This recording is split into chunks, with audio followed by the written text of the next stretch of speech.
एखादा छोटा 2 वर्षाचा मुलगा तोत्र्या आवाजात म्हणतोय की मुंडे साहेबांची ही मुलगी आहे. अजूनही मला जेव्हा की मी 50शीला आले, पण माझ्या परिचय काय तर ही मुंडे साहेबांची मुलगी आहे, 2 वर्षाच्या मुलाला आहे.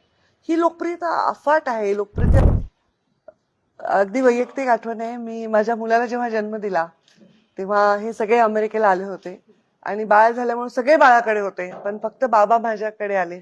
माझ्या डोक्यावर हात ठेवून म्हणले, बेटा तुला खूप त्रास झाला का? हे मला कोणीही विचारलं नाही जे त्यांनी विचारलं. आणि त्यांच्यामध्ये खूप अशी संवेदना होती. आम्ही जर झोपलेलो असो आमच्या रूममध्ये तर ते हळूच डोकावून बघायचे, पण हळूच दरवाजा बंद करायचे आणि त्यांना असं वाटायचं की डिस्टर्ब नाही केलं पाहिजे. इतकं ते आम्हाला सन्मान द्यायचे. एक मुलगी म्हणून जे सन्मानपूर्वक वागणूक मुंडे साहेबांनी आम्हाला दिली, ती वागणूक जर सर्व मुलींना त्यांच्या वडिलांनी दिली तर फार प्रगल्भ आणि कर्तृत्ववान मुली घडतील असं मला वाटतं. खूप रिस्पेक्ट मुंडे साहेबांनी आम्हाला आमच्या जीवनात दिला, आमच्या निर्णयावर रिस्पेक्ट दिला आणि लाडही करून घेतला आमच्याकडून भरपूर. आमच्या घरातले सगळ्यात लाडकं बाळ असल्यासारखे मुंडे साहेब होते. आम्ही त्यांना खूप पॅम्परही करायचो. मला खरंच आज शब्द सापडत नाही एखादी गोष्ट सांगण्यासाठी, पण दुसऱ्याच्या वेदनेची त्यांना जाणीव होती. त्यांचा एक अपघात झाला होता, तेव्हा त्यांच्या हातातला फ्रॅक्चर झालं होतं आणि मोठं ऑपरेशन झालं. त्याच्यातून ते मरता मरता वाचले मुंबईमध्ये. अपघात परळीत झाला होता आणि परळीत अपघात झाल्यानंतर जेव्हा ते त्या अपघातातून सावरले तर त्यांचा पहिला प्रश्न होता की जो गाडीसमोर आला तो मुलगा कसा आहे. त्यांनी स्वतःच्या वेदना सोडून त्या मुलाविषयी प्रश्न विचारला. पहिला प्रश्न, तो मुलगा कसा आहे, तो ठीक आहे ना, तो जिवंत आहे ना, त्याला काही लागलं नाही ना, त्याचा इलाज नीट करा.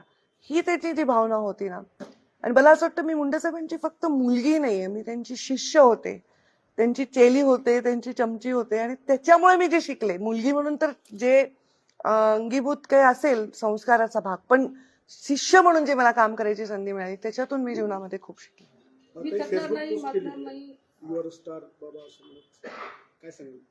खरं सांगू का, दरवेळी मला प्रश्न पडतो काय बोलायचं मुंडे साहेबांच्या या दिवसांना. आणि आज मला एक फोटो सापडला, तो गृहमंत्री असतानाचा आहे. ते कोर्टाच्या पायऱ्या चढतायत वाटतं आणि 2-3 पोलीस पण आहेत, पण मी त्यांचा फक्त फोटो ठेवला आणि ते पायऱ्या चढतायत. मला नाही वाटत की मृत्यू पश्चात सुद्धा रोज लोकप्रिय होणारा व्यक्ती असू शकतो कोणी.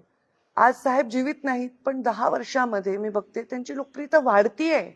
एखादा छोटा 2 वर्षाचा मुलगा तोत्र्या आवाजात म्हणतोय की मुंडे साहेबांची ही मुलगी आहे. अजूनही मला जेव्हा की मी 50शीला आले, पण माझ्या परिचय काय तर ही मुंडे साहेबांची मुलगी आहे, 2 वर्षाच्या मुलाला आहे. ही लोकप्रियता अफाट आहे. लोकप्रियता मुंडे साहेबांची त्यांना खास बनवते की त्यांच्या मृत्यूच्या पश्चातही ते रोज एक पायरी लोकप्रियतेची चढत आहे. म्हणून मी तो आज इंस्टाग्रामवरती पोस्ट केली. आणि गाणं आहे राज कपूर यांच्या सिनेमातलं की जाने कहा गए वो दिन, तर त्या गाण्यातली ओळ मुंडे साहेबांना समर्पित केली आहे.